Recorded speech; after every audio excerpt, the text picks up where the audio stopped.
Money can't, and a lot of, I ain't gonna say no names, but a lot of these people that y'all want me to be with be fake on the low gay, be abusive mentally and physically and verbally, be having eating disorders. Well, after all the allegations of Meek and Diddy's freak-offs, people are revisiting all the things that Nicki has said in the past, and the details are way messier and crazier than you can ever imagine. And Nicki was reportedly planning to expose everything about Meek and Diddy in her upcoming documentary that is soon to be released. The craziest fact is that Nicki did really try to warn us about all of this ever since she broke up with Meek, when she exposed him for being on a download and putting his hands on her and also being verbally abusive. But no one was listening to her at the time because it was the Nicki hate train, so people did not even pay attention once. So for those of you who don't know, Meek has been getting dragged for filth all over social media after he was exposed for being Diddy's freak-off partner. This information was all put out there by an explosive $30 million lawsuit filed against Diddy by producer Rodney Jones. Rodney said in the lawsuit Diddy made him into coming to stay with him so that they could work on his Love album. However, he did end up seeing some really traumatizing things. He went on to say Diddy laced his drinks and essayed him several times. Now this is where things get even messier, because Rodney Jones went into more details about how he saw Diddy's sons, Justin Combs and Christian Combs, and he went on to say how he saw Young Mammy, Meek Mill and Usher at them Diddy parties Diddy organised, and he went into a lot of details about Young Mammy. He accused Young Mammy of ordering her cousin to perform acts on him while he was barely even conscious enough to make her stop. He went on to say in the lawsuit how he saw Justin Combs and Diddy mess with some other girls Young Mammy had hired to come to the party, and they were doing some real questionable things. He also went as far of even accusing Diddy's youngest son, Christian Combs, of drugging and essaying women. He then went on to expose Meek Mill and then revealed that Diddy personally told Rod that he had hooked up with Meek Mill and R&B singer Usher. Allegedly, he said Diddy told him he made Stevie bust it open with a promise of him getting a Grammy Award. Now, as far as Meek and Usher, he didn't mention their names specifically, but the description that he gave about them was more enough to make us know who he was talking about. He described Meek Mill as the Philadelphia rapper who dated Nicki Minaj, and then hinted Usher by saying the R&B singer who recently performed at the Super Bowl and had a successful Vegas residency. And then the lawsuit also stated Mr. Combs informed Mr. Jones that he had engaged in intimate stuff with rapper and R&B singer and also Stevie J.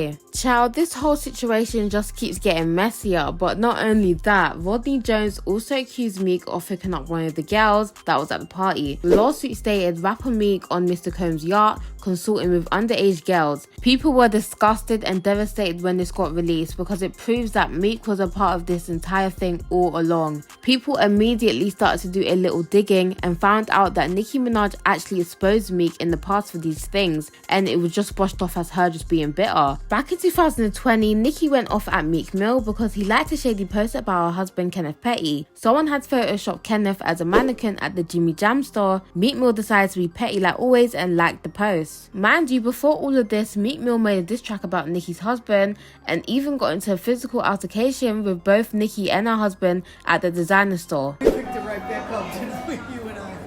There's 50 people outside here. You don't know 100 people outside. I'm talking. Look at my five. Look at my five.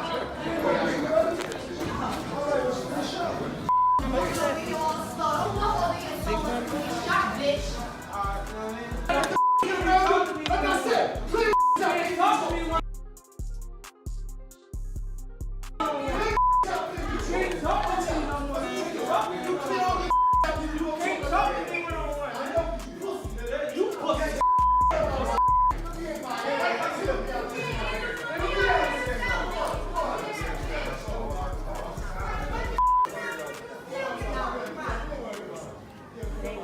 So she was definitely over it at this point. She even decided to go off at him. She started it off by posting pictures of Meek looking real zesty on her IG stories, and later accused Meek of putting his hands on multiple women. She said, "You a clown, you do it for likes, Twitter fingers, women scared of men." Meek Mill did respond to this and denied everything and ever putting his hands on women. and even went as far as bringing up the mess involving Nicki's brother. Nicki Minaj then went on to expose Meek Mill for physically being aggressive towards his own mum and sister on camera, and even spitting on his own mum. She said, "You beat your own sister and taped it, spit on her and taped it, kicked me in front of your mother and sent her to the hospital. Sucking Drake's D made you feel tough again, move on." Right after Nicki has said this, people started to circulate videos from her unreleased documentary where she was talking about how Meek made her feel inferior and how he would be aggressive towards her. And I vowed, like, that's why I'm, like, maybe some people would describe me as abrasive or bitchy or whatever, because I vowed from that age, no man would ever abuse me, call me out my name, treat me like that. And then all of a sudden, that was my life. Like, I let one human being make me so low that, like, I didn't even remember who I was. I was scared to get in the studio. Like, I didn't believe in myself. At the time, Nicki was doing Queen Radio, so she jumped on her Queen Radio show a few weeks later to respond to the people who keep saying she should be with someone else other than Kenneth Petty. While she was talking about this, she also revealed why she left Meek. However, she was low-key indirect to Meek, saying how he was on the download and doing freaky stuff with other men who are in the industry. Money can't, and a lot of, I ain't gonna say no names, but a lot of these people that y'all want me to be with be fake on the low gay, be abusive mentally and physically and verbally, be having eating disorders. And just about a few months ago, Nicki went on live with Soulja Boy. She did brought up the DL allegations up again by asking Soulja Boy if he could name some DL guys in the music industry. Soulja Boy did hesitate, but Nicki said she knew a couple of them and had some powerful information. Immediately, people clocked on who she was indirecting. Do you think it's a lot of undercover brothers in the industry? Oh no, Queen. We don't know nothing about undercovers. Oh no. We don't know about that. Okay. Because I do. You said what? Oh, I said I do.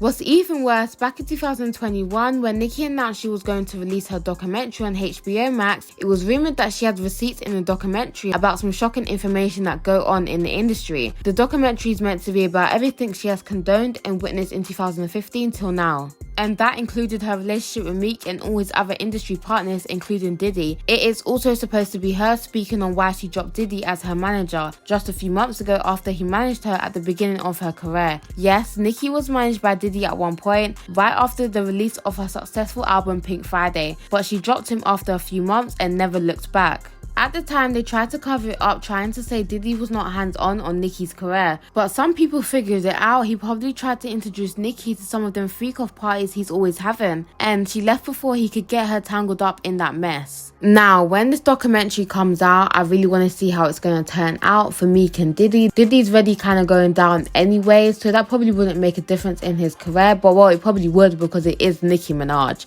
But anyway, guys, tell me how you guys feel about this video down below. Make sure you guys like, comment, and subscribe. And I'll see you guys next time. Bye.